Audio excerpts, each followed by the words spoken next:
ان الصفا والمروة من شعائر الله فمن حج البيت أو اعتمر فلا جناح عليه أن يطوف بهما ومن تطوع خيرا فإن الله شاكر عليم.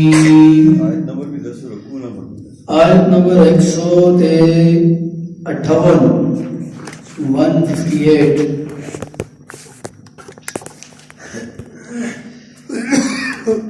سابقہ درس کے اندر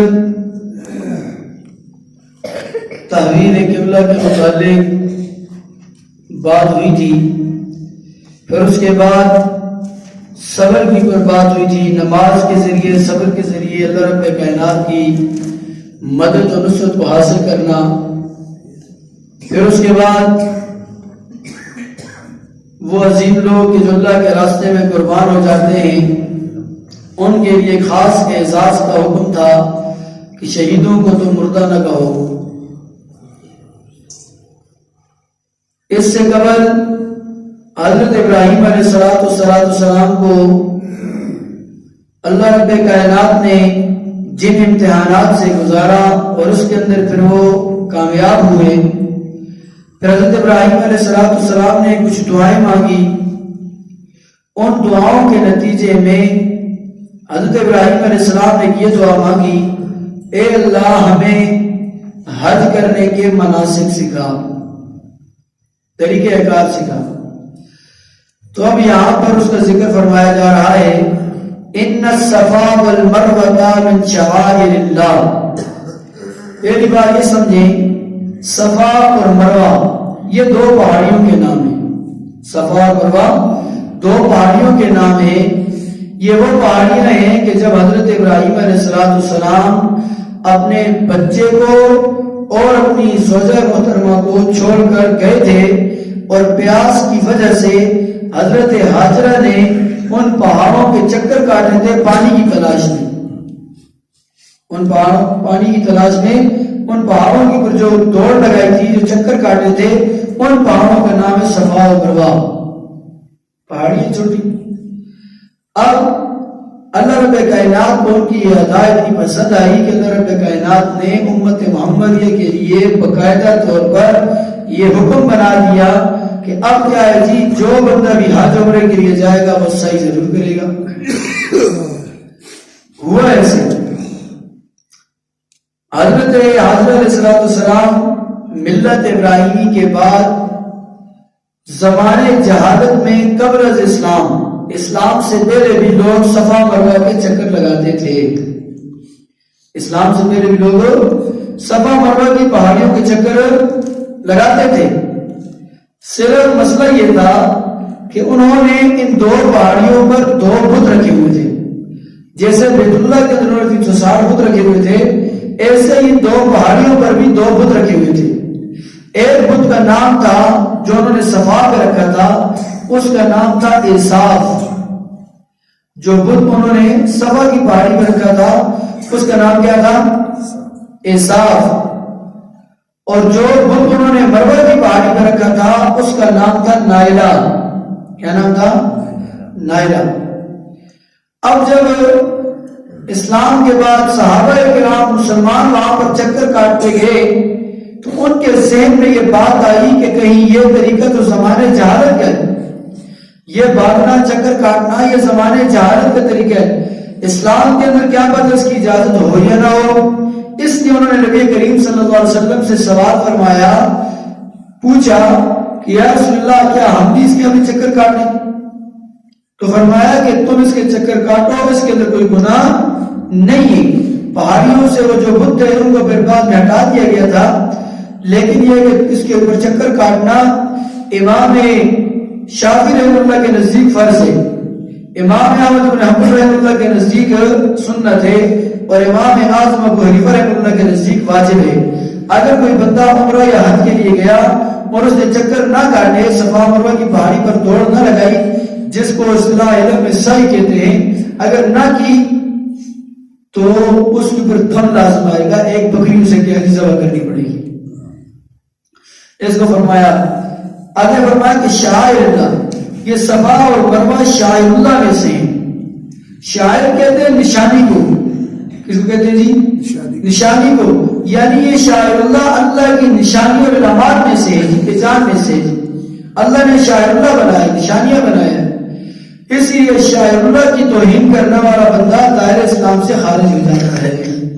جو بندے پہاڑیوں کی، صفا مروہ کی پہاڑیوں کے چکر کی توہین کرے گا، برا بنا کہے گا کہ یہ کیسی بات ہے جی، نکمے تو دوڑ دو دوڑ دوڑ، فرمایا یہ دائرہ اسلام سے. شاعر اللہ کی وجہ سے جو بھی شاعر اللہ کی توہین کرے گا وہ دائرہ اسلام سے خارج ہو جائے گا. ان الصفا والمروہ من شعائر اللہ، بے شک صفا اور مروہ کی پہاڑیاں یعنی صفا اور مروہ من شعائر اللہ اللہ کی نشانیوں میں سے ہیں. فمن حج البیت او اعتمرا، سو کوئی جو بھی تم میں سے حج کرے او اعتمرا یا عمرہ کرے، فلا جناح علیہ، تو کچھ گناہ نہیں ہے اس پر، ان یطوف بہما، کہ وہ ان دونوں کے درمیان طواف کرے. یہی جو انہوں نے پوچھا نا کہ کیا ہم ابھی طواف کریں یا نہ کریں، سعی کریں یا نہ کریں، تو فرمایا تم اب بھی سعی کرو اسلام کی حالت میں، تمہیں کوئی گناہ نہیں ہے. وہ بتوں کی طرف کرتے تھے، تم سنت ابراہیمی حضرت حاجرہ علیہ السلام کی اس ادا کی اس قربانی کو سنت کو زندہ کرتے ہو، تم بھی کیا کرو جی، چکر کاٹو. ومن تطوع خیرا، اور جو کوئی بھی نیکی کرے گا اپنی خوشی کے ساتھ، جو کوئی بھی خوشی کے ساتھ نیکی کرے گا، فإن اللہ شاکر علیم، تو بے شک اللہ تعالیٰ شکر کرنے کے کیا ہے قدردان، بے شک اللہ تعالیٰ شاکر قدردان ہے، علیم جاننے والا ہے. علیم جو تم اس کی بات کرتے ہو، اللہ تمہاری باتوں کو رائے گاہ نہیں لے کے جاتا، اس کی قدردانی کرے گا، تمہیں اجر عطا فرمائے گا. اور جو کچھ بھی تم کرتے ہو دل و دماغ میں رکھتے ہو، اللہ اسے جانتا ہے، واقف سے علیم. ان الذين يكتمون ما انزلنا من البينات، ان الذين بے شک وہ لوگ یکتمون جو چھپاتے ہیں، ما انزلنا جو اتارا ہم نے، من البینات واضح طور پر صاف حکم، والہدی اور ہدایت کی باتیں. یعنی لوگوں میں سے بعض لوگ ہیں جو اللہ کے نازل کردہ احکامات کو، ہدایت کی باتوں کو چھپاتے ہیں. من بعد ما بیناہ للناس، بعد اس کے کہ ہم کو کھول چکے ہیں لوگوں کے سامنے، فی الکتاب کتاب میں. یہودیوں کے علماء جو لوگوں کو حق بات بتاتے نہیں تھے، چھپاتے تھے. اولئک یلعنہم اللہ، یہ جو حق بات کو چھپاتے تھے اس کے بدلے میں اللہ نے ان کو سزا کیا دی، فرمایا اولئک یلعنہم اللہ، یہی لوگ ہیں جن پر لعنت ہے اللہ تعالیٰ کی. ویلعنہم اللاعنون، اور لعنت کرتے ہیں ان پر لعنت کرنے والے. یعنی زمین و آسمان کی تمام مخلوقات ایسے لوگوں پر لعنت کرتی ہیں.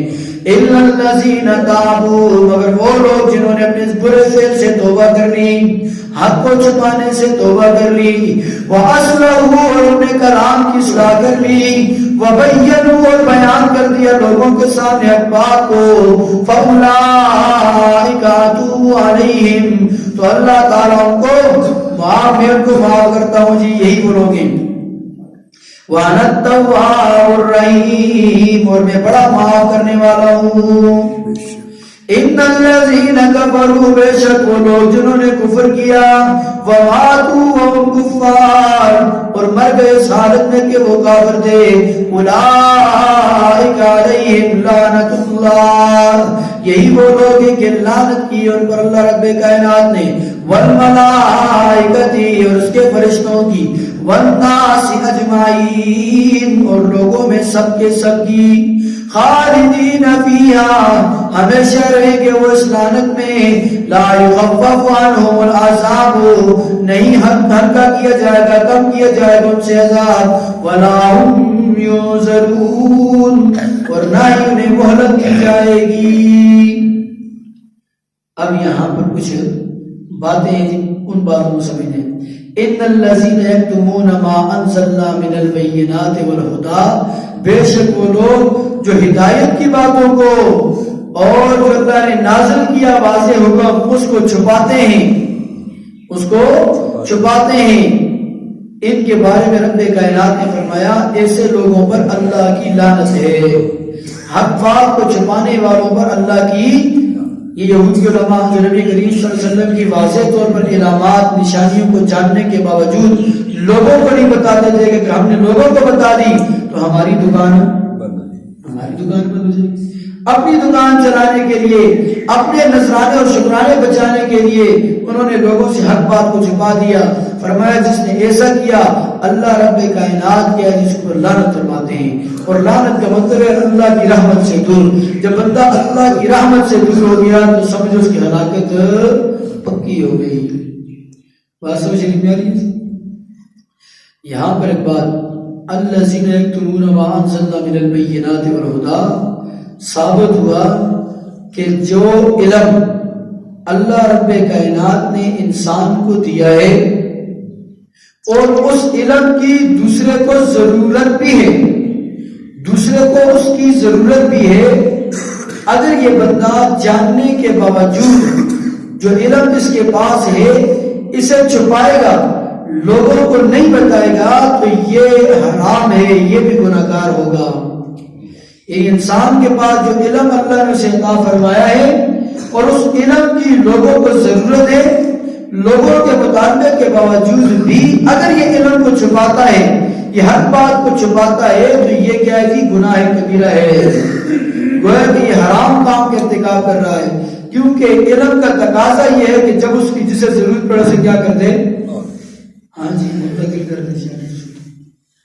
ایک بات، دوسری بات یہ سمجھ میں آئی کہ جس کے پاس علم نہیں ہے، جس کے پاس علم نہیں ہے، بغیر علم کے دوسرے کو اپنی طرف سے غلط بات بتانا بھی ایسا ہی گناہ ہے، جیسے جاننے کے باوجود نہ بتانا گناہ ہے، ایسے جاہل ہونے کے باوجود کسی کو علم کا مسئلے کا پتہ نہیں اپنی طرف سے مسئلہ بتا دینے کا بھی ایسا ہی گناہ ہے، یہ بھی گناہ کبیرہ ہے۔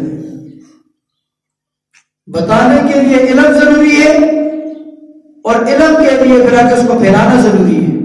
بات سمجھ آ گئی؟ علم حاصل کر کے پھیلائے گا نہیں تو بھی گناہ گار، اور علم کے بغیر کیا جی آگے باتیں پھیلائے گا تو یہ بھی گناہ گار۔ لیکن یہاں پر ایک بات اور بھی ہے، ایسے مسائل کہ جس سے عوام کے اندر انتشار پیدا ہو، جو عوام کی ذہن کے مطابق نہ ہو، جو اس کی سمجھ کے مطابق نہ ہو، جن کو وہ نہ سمجھ سکتے ہوں، ایسی باتیں عوام کو بتانا کہ جس سے ان کے ذہن میں کیا یہ تشویش پیدا ہو جائے، جس کو وہ سمجھ نہ سکیں، جو ان کی سمجھ سے بالا تر ہو، ایسی باتیں عوام کو بتانے سے بھی اجتناب کرنا چاہیے۔ ایسی باتیں لوگوں کے درمیان بھی، جیسے آج کل مشاجرات صحابہ ہیں، صحابہ کے باہمیات آپس میں معاملات ہیں، ہم کیا دین کو لے کر آج کل سوشل میڈیا پہ ہر بندہ بیٹھا ہوئے جی، اور لوگوں کے ذہن میں تشویش۔ اب لوگوں کو اتنی کیپیسٹی نہیں ہے ذہن کی، اتنی سمجھ نہیں ہے کہ وہ اس کے اندر حق اور باطل کی تمیز کر سکیں، اعتدال کے رستے کو پہچان سکیں، تو ایسا مسئلہ لوگوں کو بتا دینا جس کے اندر لوگ اچھے طریقے سے کیا جی تمیز نہ کر سکیں، سمجھ نہ سکیں، تو یہ بھی گویا کہ اپنے ہاتھوں سے لوگوں کو ہلاکت میں ڈالنے والی بات ہے، اور اس سے بھی اجتناب کرنا چاہیے۔ یہ میں نہیں کہہ رہا، یہ حدیث مبارکہ ہے، نبی کریم صلی اللہ علیہ وسلم نے فرمایا ہے لا تمنعوا الحکمت اہلها فتظلموهم ولا تضعوها في غیر اہلها فتظلموها۔ کیا مطلب؟ یعنی حکمت کی بات کو ایسے لوگوں سے نہ روکو، حکمت کی بات ایسے لوگوں سے روکنا کہ جو اس کو جانتے ہوں، جو اس کے اہل ہوں۔ جو بندہ ایسی بات کہ جس کو سامنے والے سمجھتے ہیں ان سے چھپاتا ہے تو اس نے بھی ظلم کیا۔ یعنی حکمت کو ایسے لوگوں سے روکو، نہ روکو جو اس بات کے اہل ہوں۔ اگر تم نے ایسا کیا تو تم نے لوگوں پر ظلم کیا، لوگوں کی سمجھ کے مطابق کا علم لوگوں کو نہ بتایا تو یہ بھی ظلم کیا۔ اور جو اہل نہیں ہے ایسی بات لوگوں کے سامنے بیان کرنا جو ان کی سمجھ سے بالا تر ہے، ان کی سمجھ میں آنے والی نہیں ہے۔ ایسی بات، ایسا مسئلہ لوگوں کے سامنے بیان کرنا کہ جس کو لوگ نہیں سمجھتے، فرمایا فَتَظْلِمُوهَا، اس نے بھی ظلم کیا۔ لوگوں کی سمجھ سے بالا تر بات کرنا یہ بھی ظلم ہے، اور جتنی ان کی سمجھ کے مطابق ہے ان سے چھپانا یہ بھی۔ یہ بخاری شریف کی روایت ہے، نبی کریم صلی اللہ علیہ وسلم کا فرمان ہے۔ حضرت علی مرتضیٰ رضی اللہ تعالیٰ خود فرماتے ہیں بخاری شریف کی روایت کے مطابق کہ عام لوگوں کے سامنے صرف اتنے ہی علم کا اظہار کرو جس کو ان کی عقل اور فہم برداشت کر سکے۔ کیا تم یہ چاہتے ہو کہ لوگ اللہ اور اس کے رسول کی تکذیب کریں؟ کیونکہ جو بات ان کی سمجھ سے باہر ہوگی ان کے دلوں میں شکوک اور شبہات پیدا کرے گی۔ مولا علی مرتضیٰ رضی اللہ عنہ بھی فرماتے ہیں، نبی کریم صلی اللہ علیہ وسلم کا فرمان بھی ہے، پھر آج اس دور میں جو سوشل میڈیا کے اوپر بیٹھ کر دین کے ٹھیکیدار بن کر دین کی خدمت کے نام پر جو لوگوں کے ذہنوں میں تشویش پیدا کر رہے ہیں، بتائیے یہ دین کی خدمت کر رہے ہیں؟ جی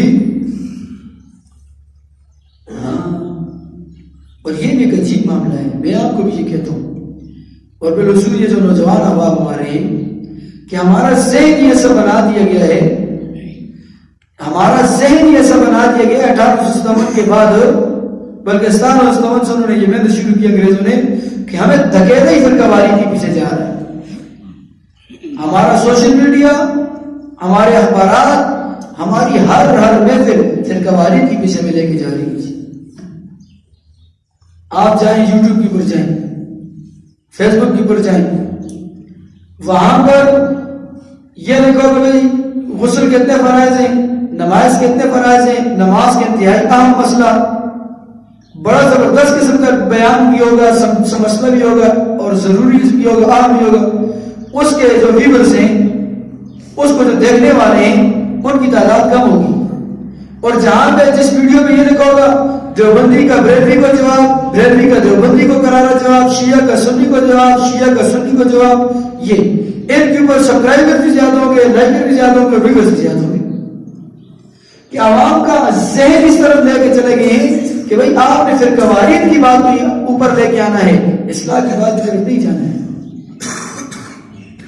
اور آج وہی کیا جی یوٹیوبرز اور وہی کیا جی اسکالرز زیادہ پیسے کماتے ہیں جو انہی باتوں کو چھیڑتے ہیں۔ اور معاملہ کیا ہے حقیقت میں دیکھیں، چونکہ دلیل کی بنیاد میں جب دلیل سامنے پرکھی جاتی ہے سمجھ میں آتی ہے، اور ان میں سے اکثر 98% سے بھی زیادہ ایسے ہیں کہ جن کو خود بھی اپنے جو کتاب پڑھتے اس کو بھی پتہ نہیں ہے، لیکن چونکہ وہاں پہ چپا کپا بڑا سارا پہن کے بیٹھ گئے جی، مائک سامنے ہے، جذبات ہے، بس کام چل رہے تھے، لوگ بھی خوش اور وہ بھی خوش، وہ پیسوں سے خوش اور لوگ کیا جی جذبات سے خوش۔ ہاں، اس لیے اس بات کے خیال و فکر اور غور کریں۔ عجیب بات ہے ہمارا نوجوان آج کا کہتا ہے جی، اور جی میں تو سارے کو سننا، میں شیعہ کو بھی سننا، میں بریلویوں کو بھی سننا، میں دیوبندیوں کو بھی سننا، میرے کو بھی سننا، میں سارے کو سننا۔ اچھی بات ہے سنو، ساروں کو، سب کو سنو، لیکن اتنا زاویہ ذہن آپ کے پاس ہونا چاہیے کہ آپ سب کو سننے کے بعد حق اور باطل کی تمیز کر سکو۔ ہماری قوم کا مثال بن گیا ہے صحیح حدیث مبارکہ، قرآن کی مستند تفسیر و آیات ان کے سامنے بیان کرو، اس کی توجہ نہیں ہے، خود سے دکھیا واقعہ بنا کے سناؤ انہیں نا، روتے بھی ہیں، خوش بھی ہوتے ہیں، آج کوئی تکڑا بیان کر دے مولوی صاحب اور واقعے ہو۔ یہ مزاج بن گیا ہماری قوم کا، مجھے من گڑت واقعات کو خوش ہوتے ہیں، صحیح باتوں کو تسلیم نہیں کرتے۔ تو یہ میں نے کیا سی آمد کی کہ جتنا علم انسان کے پاس ہے اس کو چھپانا بھی ظلم، اور بغیر علم کے بتانا بھی ظلم، اور عوام کی سمجھ سے بالا تر بات ان کو بتا دینا یہ بھی ظلم۔ یہ فرمان نبی صلی اللہ علیہ وسلم ہے، بات سمجھ آئی کہ نہیں ہے جی؟ ہاں، اس لیے ان باتوں کو ذہن میں رکھیں تاکہ ہم کیا جی، ہاں یہ بھی ایک بات ہے کہ بھئی کیا آپ اپنے مذہب کی تحقیق نہ کریں، اس کی پہچان، اس کے بارے میں معلومات بہت اچھا ہے کریں، لیکن یہ بھی ہونا چاہیے کہ آپ کے ذہن میں، دیکھیے آپ ایک بندہ ہے، ظاہری بات ہے سوشل میڈیا کا دور ہے، نہ میری وجہ سے آپ نے چھوڑنا ہے نہ آپ کی وجہ سے میں نے چھوڑنا ہے۔ میں آپ کو کہتا ہوں کہ آپ نے نہیں سننا، آپ جا کسی بندے کو زیادہ سنو گے جس کا میں نام بھی بتائیں گے آتا بھی ہو، مولوی صاحب نے ڈکے پتہ نہیں کیا آتا سی، آپ زیادہ سنیں گے۔ اب اس زمانے میں کوئی بندہ بھی کہے جی، پہلے زمانے میں مولوی صاحب جو ممبر سے بات کر لیتا تھا وہ حرف آخر تھی، گٹے کا لکیرہ سی، بس یہ جڑی گلا یہ بس یہی ہے۔ اب سوشل میڈیا کا دور ہے بھائی، اب وہ معاملہ نہیں رہا، ہر بندہ مختلف مکتب فکر کو سنتا ہے، ٹھیک ہے، پہلے تو اختیار کرے تو بہتر ہے، اگر نہیں ہے سنتے ہی ہے تو کم از کم وہاں سے جو وہ فیصلہ لیتا ہے، وہاں سے وہ جو فیصلہ لیتا ہے، کم از کم اس کو اپنے مقامی یا مستند عالم دین جس پر آپ کو اعتماد ہو اس سے پوچھ لیں، اس سے پوچھ لیں۔ نہیں پوچھیں گے تو اس کے نتیجے میں ابھی پچھلے دنوں کیا جی ایک روایت ایک بندہ بیان کر رہا تھا کیا جی، جس کے اندر ایک بدری صحابی ہیں ابو الغادی رضی اللہ عنہ، ان کو نعوذ باللہ وہ سیدھا سیدھا جہنمی قرار دے رہا تھا۔ ایک بچے نے سنی وہ پھر آیا، اس کو تفتیش سے بیٹھے، ساری بات ہم نے بتائی تو ان کا ذہن کلیئر ہو گئی تھی۔ اب یہ یہاں تک بات پہنچ چکی ہے بھائی کہ ایسے ایسے درجے پر لوگ کیا جی جاتے ہیں جی۔ تو میں یہ عرض کر رہا ہوں کہ اپنے مقامی کسی عالم دین سے، مستند عالم دین سے پوچھ کر پھر اس کے بعد اس کے اوپر آپ کیا کریں جی، فیصلہ لیں، مگر ایسا نہ ہو کہ ہم دین کی خدمت کی نیت میں، دین کی خدمت کے چکر میں کہیں خود کیا جتنے آپ کو ہلاکت میں نہ ڈال دیں۔ تو بات سمجھ میں آ رہی ہے کہ نہیں آ رہی ہے جی؟ تو مطلب یہ کہنے کا رہا کہ جی سنتے ہیں تو پھر کم از کم اس کی پہلے تائید اور تصدیق اپنے مقامی عالم سے کروا دیں، جو سوال ذہن میں پیدا ہو اس سوال کا جواب ضرور ڈھونڈیں۔ یہ نہیں، دیکھیے میں آپ کو چھوٹی سی مثال دیتا ہوں، اٹھو مت بیٹھو، اٹھو مت بیٹھو، ایک ہی بات ہے، آپ سنیے، اٹھو مت بیٹھو، اٹھو مت بیٹھو، اس بات کا کیا مطلب ہے؟ کھڑی نہ رہے، یہ مطلب ہے، الفاظ ہی ہوگی، اٹھو مت بیٹھو، اٹھو مت بیٹھو، بات الفاظ تو وہی ہے، اب کیا کہا جا رہا ہے؟ کھڑ دینا، اٹھو مت بیٹھو، اٹھو مت بیٹھو، الفاظ تو وہی ہے نا، لیکن انداز میں لہجے نے اس کے اوپر اثر کر دیا۔ بات سمجھ آ رہی کہ نہیں آ رہی ہے جی؟ آپ یہ دیکھیں گے کہ بھائی نیچے لکھا ہوا کتاب میں وہی ہے، ہماری کتاب میں، اس کی کتاب میں وہی ہے، لیکن انداز سے آپ کو بندہ گڑبڑ کر دے گا۔ اٹھو مت بیٹھو، اٹھو مت بیٹھو، الفاظ وہی ہے لیکن فرق کتنا ہے جی؟ ہاں، یہ اس طریقے سے لوگوں کیا کیا جا رہا ہے جی، دھوکے میں ڈالا جا رہا ہے۔ گلا کو سمجھ گئے؟ گردے بیٹھی گل ہونا بیٹھی ترجمہ کر لیتے ہیں جی۔ اچھا آگے جی، یہ آگے فرمایا کہ جو لوگ ان باتوں سے توبہ کر لیں، ہاں جی، حق کو چھپانے سے توبہ کر لیں، الا الذین تابوا، توبہ کر لی انہوں نے حق کو چھپانے سے، اور پھر حق بات کو کیا جی لوگوں کے سامنے بیان بھی کر دیا۔ فرمایا اللہ فرماتے ہیں ایسے لوگوں کی توبہ قبول کرتا ہوں کیونکہ میں بڑا توبہ کی کیا جی توبہ قبول کرنے والا مہربان ہوں جی۔ اور جن لوگوں جو کفر کی حالت کے اندر مر گئے تو فرمایا گیا جی ان کے اوپر ہمیشہ کے لیے لعنت ہے۔ ترجمہ سنیے، ان الصفا والمروہ من شعائر اللہ، بے شک صفا اور مروہ اللہ کی نشانیوں میں سے، فمن حج البیت او اعتمر، پر جو کوئی بھی حج کرے یا عمرہ کرے، فلا جناح علیہ، تو کوئی گناہ نہیں اس پر، ان یطوف بہما، کہ وہ طواف کرے ان دونوں کے درمیان، ومن تطوع خیرا، اور جو کوئی بھی اپنی خوشی سے نیکی کرے، فإن اللہ شاکر علیم، تو بے شک اللہ تعالیٰ قدردان ہے اور جاننے والا ہے۔ ان الذین یکتمون ما انزلنا، بے شک وہ لوگ جو باتیں اس کو جو ہم نے اتارا من البینات صاف حکم والہدا اور ہدایت کی باتیں من بعد ما بیناہ للناس فی الکتاب بعد اس کے کہ ہم کھول چکے ہیں لوگوں کے سامنے کتاب میں اولئک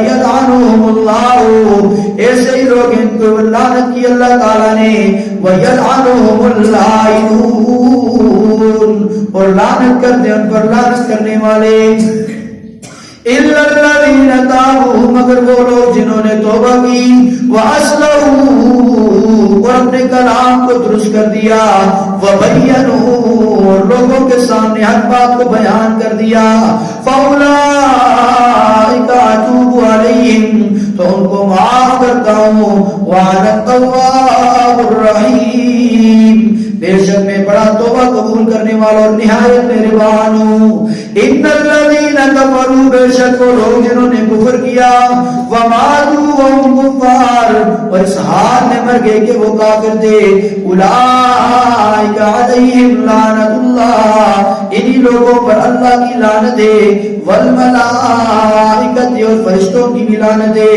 والناس اجمعین اور لوگوں کی بھی سب کے سب کی ان پر لعنت ہے خالدین فیہا ہمیشہ رہیں گے اس لعنت میں لا یخفف عنہم العذاب نہیں کم کیا جائے گا ان سے عذاب ولا هم ینظرون اور نہ انہیں مہلت دی جائے گی وآخر دعوانا ان الحمد لله رب العالمين سبحان ربك رب العزة عما يصفون وسلام على المرسلين والحمد لله رب العالمين اللهم اني اسالك الهدى والتقى والعفاف والغنى يا مقلب القلوب ثبت قلوبنا على دينك وصلى الله تعالى على خير خلقه محمد وآله وصحبه وآل بيته اجمعين برحمتك يا ارحم الراحمين